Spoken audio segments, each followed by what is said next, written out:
मेरे प्यारे विद्यार्थियों, आपका बहुत बहुत स्वागत, अभिनंदन आपके अपने YouTube चैनल करियर प्लस पर बी आर सर के साथ। आप सबको प्रणाम, नमस्कार, जय हिंद। आप सब लोग दोनों हाथ जोड़कर अपनी मां के चरणों में प्रणाम करेंगे।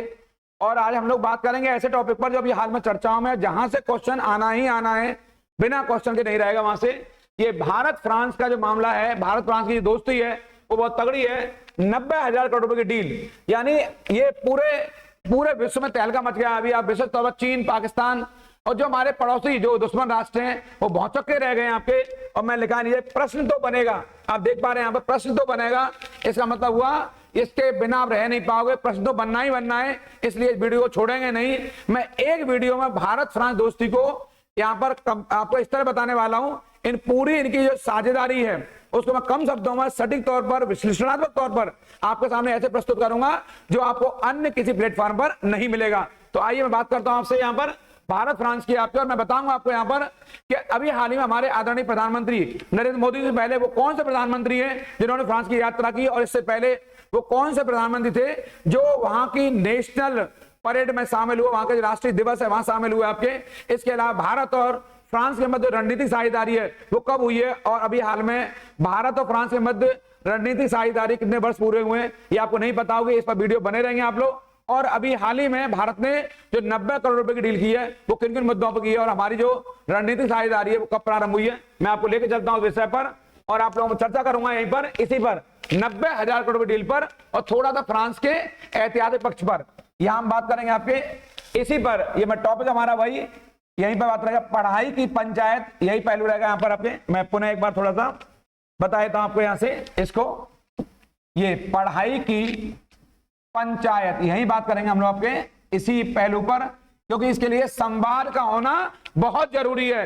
संवाद नहीं तो शिक्षा नहीं, ये पीछे बता चुका हूं आपको। ये जो 90,000 करोड़ हैं, 90,000 करोड़ हैं, किस प्रकार के प्रश्न एग्जाम में आने वाले यहां से, इन पर मैं आपसे चर्चा करने वाला हूं। आप सबकी निगाह रहेगी और आप सब लोग नोट कॉपी, अपनी नोटबुक निकाल लेंगे, अपना पेन निकाल लेंगे, और आप सब लोग बने रहेंगे यहां पर। और एक बार पुनः आपका बहुत बहुत धन्यवाद। सब लोग सामने को देखेंगे और मैं आपको बताना चाहता हूं, वहां से मैं स्टार्ट करूंगा कहानी को जहां से हमारी फ्रांस के साथ कौन सी साझेदारी, सामरिक साझेदारी आरंभ हुई है। सामरिक, यहां मैं बताऊंगा आपको, ये सामरिक, यहां लिख लेंगे इसको, सामरिक साझेदारी, सामरिक साझेदारी, यहां पर आपके इसको रणनीतिक साझेदारी भी कहते हैं, रणनीतिक साझेदारी भी कहते हैं। ये कुछ विद्यार्थी साथ जानते होंगे, इसी को स्ट्रेटजिकल साझेदारी भी कहते हैं। इसके अभी हाल ही में 25 वर्ष पूरे हुए। कितने वर्ष पूरे हुए? 25 वर्ष पूरे हुए। और इस संदर्भ में बताना चाहता हूं इसका मतलब क्या हुआ, ये साझेदारी कब आरंभ हुई है, तो आप बताएंगे साझेदारी वर्ष 1998 में उस समय आरंभ हुई, जब पहली बार फ्रांस के राष्ट्रपति कौन, जैक सिराक ने भारत की यात्रा की। और इनकी यात्रा के साथ ही भारत में एक नए युग का आरंभ हुआ। फ्रांस वही राष्ट्र है जब फ्रांस ने भारत का उस समय सहयोग किया जब चारों ओर से भारत पर प्रतिबंधों की बाढ़ लगा दी गई, आर्थिक प्रतिबंधों की, पूरा विश्व भारत के खिलाफ हो गया। आप जानते होंगे भारत ने अपना पहला परमाणु परीक्षण कब किया है, आप अगर याद आ रहा हो आप लोगों को, तो भारत ने अपना पहला परमाणु परीक्षण 1974 में, कब किया, 1974 में किया। ये पहला परमाणु परीक्षण है, ये पहला परमाणु परीक्षण है। यहां से मैं चूंकि ये नहीं बता रहा हूं, किसी अन्य क्लास में चर्चा करूंगा, लेकिन फिलहाल बता दिया है। दूसरा परमाणु परीक्षण भारत ने 1998 में किया। ये दूसरा परमाणु परीक्षण है, दूसरा परमाणु परीक्षण में बता दिया आपको यहां से सेकंड। और ये दोनों ही परीक्षण कहां पर हुए, पोखरण में। इसको नोट डाउन कर लें, कहां पर हुए, पोखरण में, जिन्हें क्रम से पोखरण फर्स्ट और सेकंड के नाम से जाना जाता है। ये मैं आपको बड़ा तेजी से बता रहा हूं, क्योंकि मेरा मुद्दा ये नहीं है, मेरा मुद्दा है 90,000 करोड़ रुपए की डील, भारत को क्या मिला और दुनिया कैसे इस समय पूरी भारत की ओर दुनिया देख रही है और चकाचौंध हो गई है पूरी दुनिया। और विशेष तौर पर चीन जैसा राष्ट्र, पाकिस्तान जैसा राष्ट्र इस समय बहुत चक्का हो गया है कि भारत ने क्या कर डाला। मैं आपसे बात करूंगा आपके इन्हीं पहलुओं पर।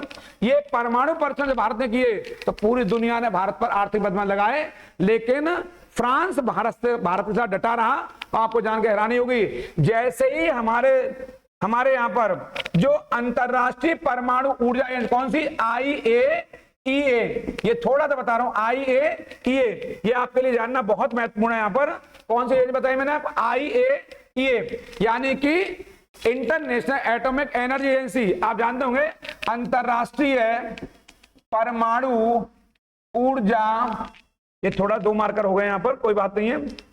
अंतरराष्ट्रीय परमाणु ऊर्जा एजेंसी, ये है अंतरराष्ट्रीय परमाणु ऊर्जा एजेंसी। कौन सी एजेंसी, अंतरराष्ट्रीय परमाणु ऊर्जा एजेंसी। ये अंतरराष्ट्रीय परमाणु, एक मिनट मिटा देता हूं, अंतरराष्ट्रीय परमाणु, शॉर्ट में लिख दिया है ऊर्जा, यही कर देता हूं, ऊर्जा एजेंसी बता दिया है। इसको बोलते हैं, मैं लिखा यहां पे इंटरनेशनल एटॉमिक एनर्जी एजेंसी। का मुख्यालय इसका वियना में। क्योंकि मेरा टारगेट नहीं है, मैं बताना चाह रहा हूं, जैसे ही भारत को IAEA ने ढील दी, तो ढील के साथ ही सबसे पहले फ्रांस ने भारत के साथ एक समझौता किया, और फ्रांस वो पहला देश था जिसके साथ भारत ने परमाणु पर समझौता किया। ये बहुत इंपॉर्टेंट है, ऐसा करने वाला फ्रांस दुनिया का पहला राष्ट्र था जिसने भारत के साथ ये समझौता किया, और भारत को कहीं ना कहीं राहत मिली उन व्यवस्थाओं से। और मैंने बताया आपको, जब हमारे यहाँ पर 1998 जैक्स चिराक आए, उसके बाद क्रम से राष्ट्रपति को आना जाना लगा रहा वहां से। और फिर आप जानते होंगे इस क्रम में अभी महत्वपूर्ण जो क्वेश्चन है, जो डील हुई है हमारी, आप सामने को देखेंगे सब लोग, जो डील हुई है अभी, वो डील 2 पहलुओं पर हुई है। किस पहलू हुई है, 2 पहलुओं पर। पहला क्या है, हमें 22 सिंगल सीटर, कितने सिंगल सीटर, ये रहा सिंगल सीटर, यानी सिंगल सीट वाले हमें कितने में क्या मिलेंगे, 22 सिंगल सीटर राफेल मरीन लड़ाकू विमान मिलेंगे हमें आपके, ये मिलेंगे फाइटर प्लेन मिलेंगे हमें आपके, कितने मिलेंगे, सिंगल सीट वाले मिलेंगे आपके। ये बहुत इंपॉर्टेंट है आपके यहाँ, 22 सिंगल सीटर, ये हमें राफेल, शॉर्ट में राफेल MB कहते हैं, उतार लेंगे इसको राफेल MB कहते हैं, क्योंकि इसका इस्तेमाल हमारी नौसेना करेगी। कौन करेगी इसका इस्तेमाल, भारत की नौसेना करेगी, जिससे भारत की नौसेना की शक्ति बहुत ज्यादा बढ़ जाएगी। अभी हाल ही में हमने अपनी नौसेना को छत्रपति शिवाजी का एक सिंबल भी दिया है, आपको मालूम होगा, उनके जो सिंबल था, उनका जो झंडा था, उस झंडे को, छत्रपति शिवाजी झंडे को हमने अभी नौसेना के झंडे में अभी कुछ दिन पहले कन्वर्ट किया है, और औपनिवेशिक बेड़ियों से कुछ मुक्ति पाई हमने। इस क्रम में मैं आगे चर्चा करूंगा आपसे।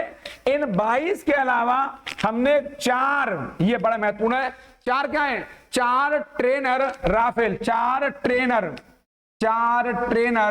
राफेल, ये वाले ट्रेनर मारे, ये भारत के लिए भेजे जा रहे हैं, 4 ट्रेनर राफेल मरीन एयरक्राफ्ट। क्या नाम है, मरीन एयरक्राफ्ट, इसको आप लोग अंडरलाइन करेंगे, एयरक्राफ्ट अंडरलाइन कर देंगे इसको, ये बड़ा महत्वपूर्ण है आपके। तो मैं कह सकता हूं यहां पर कुल कितने हो जाएंगे, कुल हो जाएंगे, टोटल कर दूं मैं इनको, तो 22 राफेल M और 4 ट्रेनर, तो कितने हो जाएंगे कुल 26, यानी 26 राफेल हमें मरीन मिलने वाले। यहां से M बता दिया, M माने मरीन।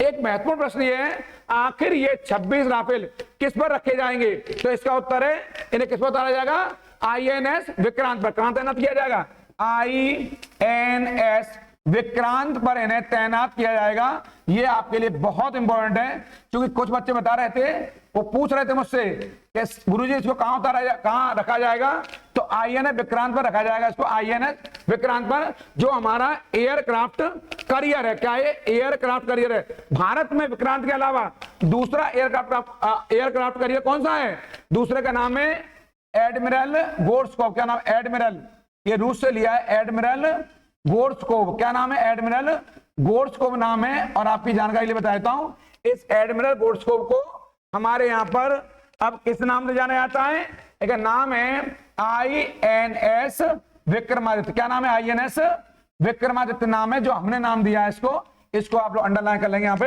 ये आपके लिए बहुत ज्यादा महत्वपूर्ण है।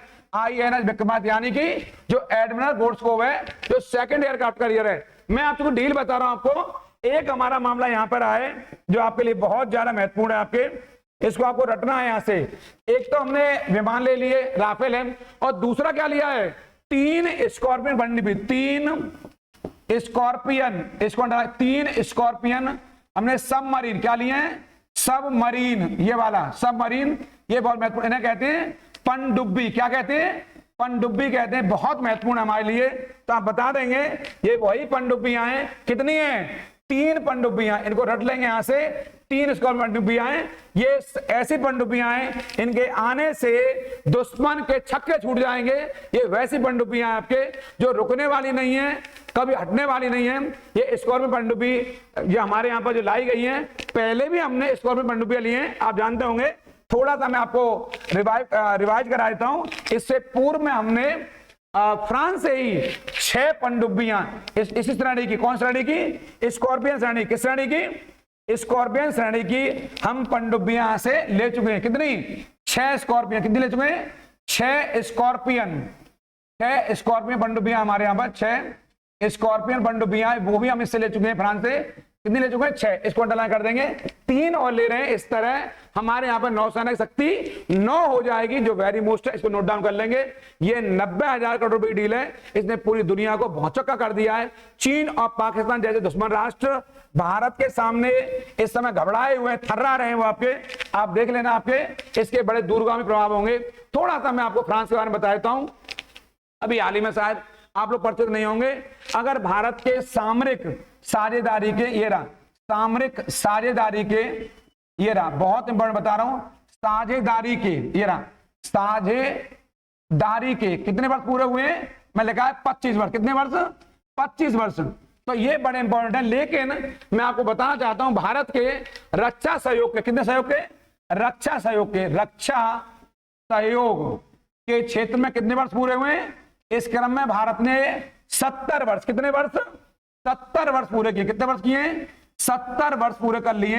ये आपके लिए जानना थोड़ा सा महत्वपूर्ण है। इस बात को अन्य कोई आपको नहीं बताया। लेकिन यहाँ पर एक महत्वपूर्ण बात और है, हमने फ्रांस ने मिलकर के अंतरिक्ष क्षेत्र में भी अभी जो सहयोग किया है वो भी बड़ा महत्वपूर्ण है। इनको 58 वर्ष हो चुके हैं। कितने वर्ष हो चुके हैं? 58 वर्ष हो चुके हैं। इसको आप लोग नोट डाउन कर लेंगे, दोनों बातों को। थोड़ा सा मैं आपको और बताता हूं हल्का सा। भारत फ्रांस की दोस्ती की जो कथा है हल्की सी, उसको एक और क्वेश्चन बन सकता है कि जो प्रत्यर्पण संधि है भारत फ्रांस के मध्य में, कौन सी? प्रत्यर्पण संधि। जो कोई अगर हमारे यहाँ भगोड़ा वहां चला जाए या वहां से कोई यहाँ आ जाए, तो इस प्रत्यर्पण संधि के कितने वर्ष पूरे हैं? 18 साल। कितने साल हुए? 18 वर्ष पूरे हुए हैं। अंडरलाइन कर देंगे इसको। और जो हमारी जो परमाणु ऊर्जा सहयोग है, यहां कर लेंगे परमाणु, ये रहा परमाणु जो ऊर्जा सहयोग है, कौन सा सहयोग है? परमाणु ऊर्जा सहयोग है। इसके हमारे 15 वर्ष पूरे हुए। ये भारत और फ्रांस की दोस्ती को उजागर करते हैं। अभी भारत फ्रांस चर्चाओं में क्यों है, मैं आपको बताना चाहता हूं। इसलिए चर्चाओं में क्योंकि अभी 14 आपके जुलाई, यहां पर 14 जुलाई, मैं बताना चाहता हूं आपको, ये बात बहुत महत्वपूर्ण आपके लिए। 14 जुलाई को, कौन जुलाई को? 14 जुलाई। कौन जुलाई को? 14 जुलाई। यहां कर देता हूं इसको 14, इसको मिटा देता हूं थोड़ा सा दोबारा से। ये रहा आपके लिए क्यों महत्वपूर्ण है आपके, ये थोड़ा सा पेन ले लेता हूं। ये रहा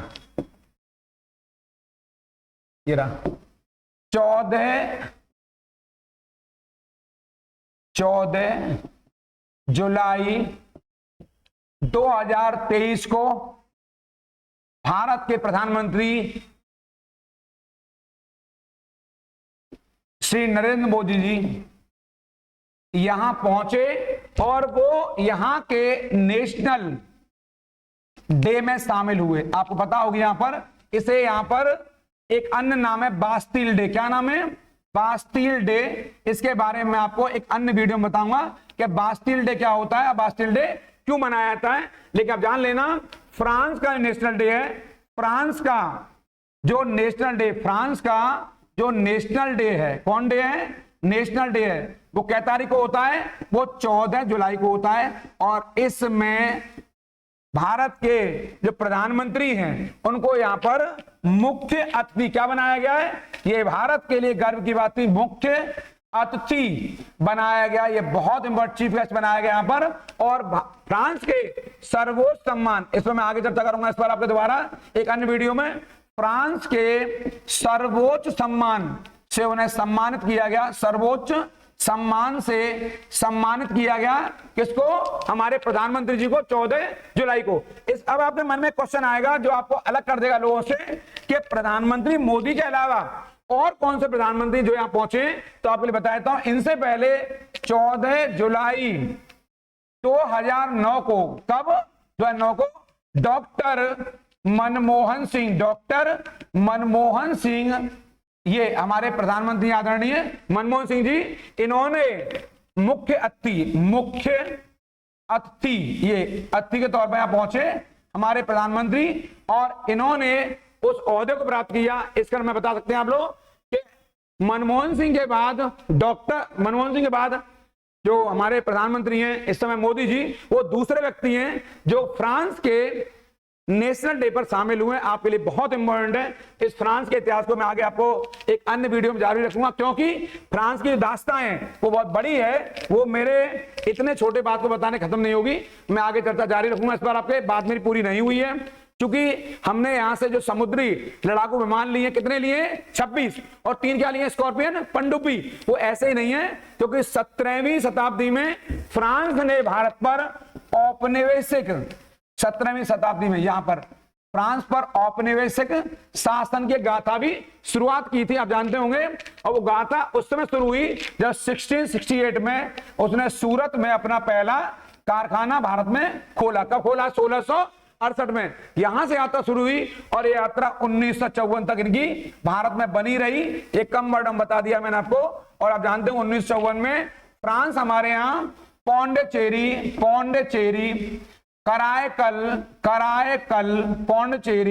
करायकल, यनम और माहे जैसे क्षेत्रों पर बना रहा। वर्तमान में चारों ही क्षेत्र पौंडीचेरी के हिस्सा हैं, इसलिए मैं इस पर यहीं तक बात करूंगा। इसके अलावा अपने अन्य वीडियो में आपको भारत फ्रांस की दोस्ती है उस पर चर्चा करूंगा। थोड़ा सा बताता हूं हल्का सा। एक बात और जो मुझे इंपॉर्टेंट लग रही है यहां पर, जो अंतरराष्ट्रीय बहुत इंपॉर्टेंट है, अंतरराष्ट्रीय जो सौर गठबंधन है जो बहुत इंपॉर्टेंट है। इसको आप जानते होंगे, इसको ISA इंटरनेशनल सोलर अलायंस के तौर पर जाना जाता है। ये अलायंस हमारा 30 नवंबर 2015 को, इंपॉर्टेंट करेंगे, 30 नवंबर 2015 को हुआ है ये। और ये उस समय हुआ है जब पेरिस में, ये रहा पेरिस में, कहां पर? पेरिस में जलवायु परिवर्तन को लेकर मीटिंग होती है। जलवायु के संदर्भ में, जलवायु के मुद्दों पर वार्ता करने के लिए, उसको आप जानते हैं पेरिस में हुआ था 2015 में। उसे COP 21 के नाम से, COP 21 के नाम से जाना जाता है। COP 21 के नाम से जाना जाता है। यहीं पर हमने वार्ता की और यहीं पर इसके निर्माण की बात की गई। और आप जानते होंगे ISA का जो मुख्यालय है वो गुरुग्राम में, कहां पर है? गुरुग्राम में। इसको अंडरलाइन करेंगे, इंपोर्टेंट करेंगे। ये क्या है? हेडक्वार्टर है इसका। यहां कर लेंगे इतना ही, और आज के वीडियो में इतना ही। मैं अगले वीडियो में आपके कुछ और नई बातों को लेकर के आऊंगा और मैं चर्चा जारी रखूंगा। आप सब लोग वीडियो बने रहेंगे, लाइक करेंगे, सब्सक्राइब करेंगे और ज्यादा लोगों को मेरी बातें पहुंचाएंगे आप लोग। आप सब लोग जुड़े, आपका बहुत बहुत धन्यवाद। और आप लोग उनका जरूर ध्यान रखिए जो आपका ध्यान रखते हैं। मंजिलें शांत नहीं है, मैंने बताया सफलता एक यात्रा है, मंजिल नहीं है। तब तक जुड़े रहेंगे जब तक लक्ष्य प्राप्ति नहीं हो जाती है। इसके लिए कितना भी कड़ा संघर्ष क्यों ना पड़े, संघर्ष हमारा जारी रहेगा और हम लोग रुकने वाले नहीं है, झुकने वाले नहीं है, और हम लोग अपने लक्ष्य प्राप्ति करके ही रहेंगे। आप सब लोगों को बहुत बहुत धन्यवाद, प्रणाम, नमस्कार, खुश रहिए, सुरक्षित रहिए।